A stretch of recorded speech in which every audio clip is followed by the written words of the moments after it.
শৃংখল চাফা কৰি মিয়াই গঢ়িছে অসম আৰু শৃংখল চলিহাৰ দৰে মিয়াই যদি সাম্প্ৰদায়িক মন্তব্য কৰিলেহেঁতেন বিতৰ্কিত মন্তব্য কৰিলেহেঁতেন মিয়াক এনকাউণ্টাৰ কৰিলেহেঁতেন এবাৰ পুনৰ এটাৰ পাছত আনটো বিস্ফোৰক মন্তব্য কৰিছে লগতে মিয়াৰ অধিকাৰক লৈ জাঙুৰ খাই উঠা পৰিলক্ষিত হৈছে আমি সবিশেষ খবৰ লৈ আহিছো পুনৰ জাঙুৰ খাই উঠিছে সংখ্যালঘু অসমৰ হাবি চাফা কৰি মিয়াই গঢ়িছে অসম পুনৰ সংখ্যালঘুৰ গৰ্জন ইটোৰ পাছত আনটোকৈ বিস্ফোৰক মন্তব্য কৰিছে অসমীয়া ভাষাৰ উন্নতি কৰিছে মিয়াই শৃংখল চলিহাৰ দৰে যদি মিয়াই বিতৰ্কিত মন্তব্য কৰিলেহেঁতেন এনকাউণ্টাৰ হ'লহেঁতেন আৰু অসমীয়া জাতিৰ অবিচ্ছেদ্য অংগ হৈছে মিয়া অসমীয়া জাতিৰ পৰা মিয়াক আঁতৰাই অনাৰ চেষ্টা কৰিছে জাতীয়তাবাদী নেতাক উভতি ধৰি মন্তব্য কৰিছে শৃংখল চলিহা জাতিৰ শত্ৰু বিস্ফোৰক মন্তব্য অসম মিয়া পৰিষদৰ এবাৰ অসম মিয়া পৰিষদে উজনিৰ দল সংগঠনক উভতি ধৰিছে জাঙুৰ খাই উঠিছে অসমৰ হাবি জংঘল চাফা কৰি মিয়াই অসম গঢ়িছে বুলি মন্তব্য কৰিছে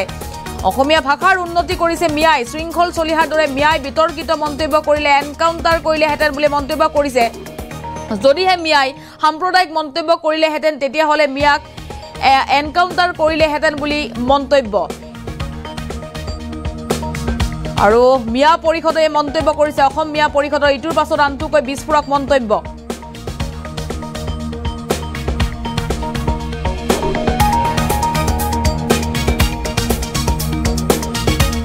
আৰু আমি সবিশেষ খবৰ জনাইছো যেহেতু মিয়া খিলঞ্জীয়াৰ অধিকাৰৰ যি দাবী সেই দাবীৰ পাছতেই উত্তাল হৈ পৰিছে ৰাজ্য কিয়নো উজনিৰ জাতীয়তাবাদী দল সংগঠনক সংখ্যালঘু সংগঠনে উভতি ধৰা দেখিবলৈ পোৱা গৈছে আৰু পুনৰ সংখ্যালঘু সংগঠনৰ গৰ্জন ইটোৰ পাছত আনটো গৰ্জন দিছে সংখ্যালঘু সংগঠনে অসমৰ হাবি জংঘল চাফা কৰি অসম গঢ়িছে সংখ্যালঘুৱে আৰু ইয়াৰ পূৰ্বেও আন এটা সংখ্যালঘু সংগঠনে মন্তব্য কৰিছিল মিয়াৰ অধিকাৰক লৈ জাঙুৰ খাই উঠা পৰিলক্ষিত হৈছিল যে ব্ৰিটিছ অহাৰ পূৰ্বে অসমলৈ মিয়া আহিছে বুলি মন্তব্য কৰিছিল দাস কোচ ৰাজবংশী কলিতা জনগোষ্ঠীৰ পৰাই কনভাৰ্ট হোৱা জাতি মিয়া বংগ এৰি মিয়াই অসম গঠন কৰাত অৰিহণা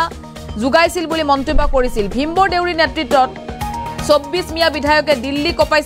কপাইছিল বুলি মন্তব্য কৰিছিল পাকিস্তান সমৰ্থন নকৰো বুলি সেই সময়ত মিয়াই কৰা আন্দোলনৰ বাবে আজি ভাৰত স্বাধীন হৈছে বুলি মন্তব্য কৰিছিল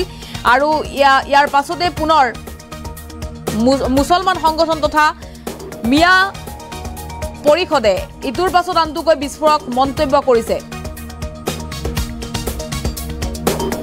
এবাৰ অসমীয়া পৰিষদৰ বিস্ফোৰক মন্তব্য শৃংখল চলিহাক উভতি ধৰা পৰিলক্ষিত হৈছে শৃংখল চলিহাই বিতৰ্কিত মন্তব্য কৰি আহিছে শৃংখল চলিহা অসমীয়া জাতিৰ শত্ৰু বুলি মন্তব্য কৰিছে অসম মিয়া পৰিষদে এই মুহূৰ্তত আমাৰ হাতত মন্তব্য আহি পৰিছে মন্তব্য শুনক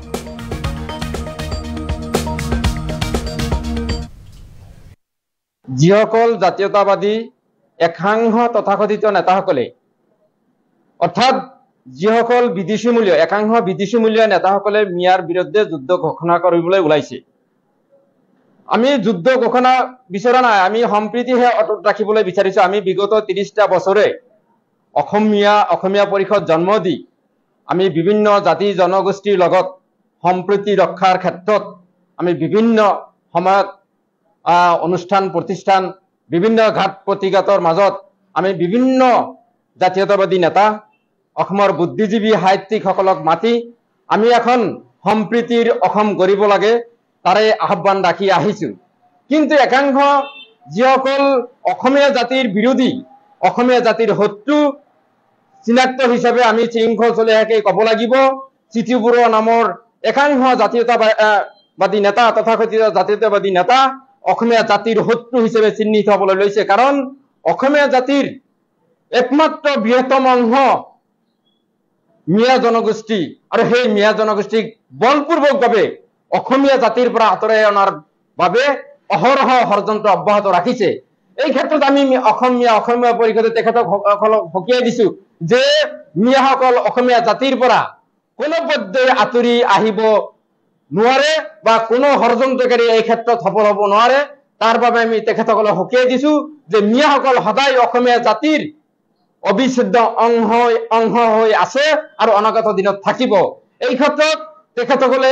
যুদ্ধ ঘোষণা কৰাটো আসলতে অসমীয়া জাতি বিৰোধী অসমীয়া জাতিৰ শত্ৰু অসমীয়া জাতিদ্ৰোহী হিচাপে কাম কৰাটো আসলে দুৰ্ভাগ্যজনক যিসকল আইনদিনৰ যি আহ্বান সংখ্যালঘু নেতা আইনী দিনৰ আহ্বানৰ যি মিয়া জনগোষ্ঠীক স্বীকৃতি প্ৰদান কৰিব লাগে, এই আহ্বানক লৈ যিসকলে যুদ্ধ ঘোষণা কৰিছে তেখেতসকল আচলতে ইয়াৰ পৰা আঁতৰি থাকিব লাগে। আমি মিয়াসকলক আহ্বান জনাম, আমি মিয়া সমাজক আহ্বান জনাম, আমি সেই সংগ্ৰাম কৰিম, কলমৰ সংগ্ৰাম। আমি সেই সংগ্ৰাম কৰিম যি সংগ্ৰামে জাতিক আগুৱাই লৈ যাব পাৰে। আমি সেই সংগ্ৰাম কৰিম যি শিক্ষাই জাতিৰ মেৰুদণ্ড হিচাপে নিজক প্ৰতিষ্ঠা কৰাৰ লগতে অসমীয়া জাতিক প্ৰতিষ্ঠিত কৰিব পাৰে। সেই সংগ্ৰাম আমি অসমীয়া সমাজক বা মিয়া সমাজক আমি আন্তৰিকভাৱে আহ্বান কৰিম। আমি যুদ্ধ ঘোষণা কৰিব নালাগে, আমি কলমৰ সংগ্ৰাম কৰিম, আমি শিক্ষাৰ সংগ্ৰাম কৰিম। আমি যি সংস্কৃতি মিলা প্ৰীতিৰ যি সংস্কৃতি, আমি এই সংস্কৃতি ৰক্ষাৰ ক্ষেত্ৰত সেই সংগ্ৰাম আমি কৰিম। অসম ভূখণ্ডক আমি ৰক্ষা কৰিছো। অসমীয়া ভাষা সংস্কৃতি যদি 31% পৰা 62% আমি মিয়াসকলেহে বৃদ্ধি কৰিছো। গতিকে আমাৰ মিয়াসকলৰ অতুলনীয় অৱদান আছে এই অসমীয়া জাতি, অসমীয়া ভাষা সংস্কৃতি ৰক্ষাৰ ক্ষেত্ৰত, অসম ৰক্ষাৰ ক্ষেত্ৰত, অসম কৰাৰ ক্ষেত্ৰত। মিয়াসকল অসমৰ আৱৰ্জনা নহয়,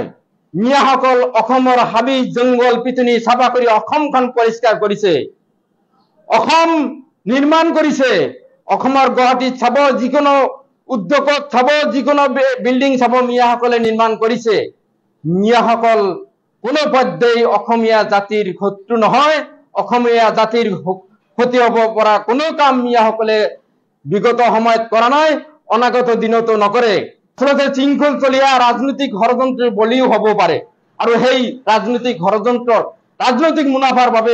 এই শৃংখলচলীয়া সদায় বিশৃংখল কথাবোৰ কোৱা দেখা স্পষ্ট হৈছে। গতিকে শৃংখলচলীয়া এই ক্ষেত্ৰত সাৱধান থাকিব লাগে যে মিয়াসকলক অসমীয়া জাতিৰ পৰা কেতিয়াও আপোনাৰ ষড়যন্ত্ৰ সফল হ'ব নোৱাৰে। কিন্তু শৃংখলচলীয়া নামৰ সদায় অপ্ৰাসংগিক, অমানৱীয়, অসাংবিধানিক কথা বাৰ্তাবিলাক কৈ থাকে। তেখেতৰ ওচৰত AK-47 তুলি দিব লাগে, তথাপিও প্ৰশাসনে তেখেতক গ্ৰেপ্তাৰ কৰা নহয়। কাৰণ শৃংখলচলীয়াক চৰকাৰে ব্যৱহাৰ কৰি আহিছে যে অসমত এটা অশান্তি বিৰাজ কৰক, এটা অশান্তিৰ সৃষ্টি কৰক, তাৰে কামনা কৰি আছে। যাৰ কাৰণে শৃংখলচলীয়া এই অসাংবিধানিক কথা কোৱা সত্ত্বেও তেখেতক গ্ৰেপ্তাৰ কৰা নহল। আমি আজিও এই সংবাদমেলৰ জৰিয়তে আমি প্ৰশাসনক দাবী জনাইছো যে সুমোটো কেছ ৰুজু কৰি শৃংখলচলীয়াক এই উচতনিমূলক মন্তব্য দিয়াৰ বিৰুদ্ধে তেখেতৰ বিৰুদ্ধে আইনগত ব্যৱস্থা গ্ৰহণ কৰিব লাগে।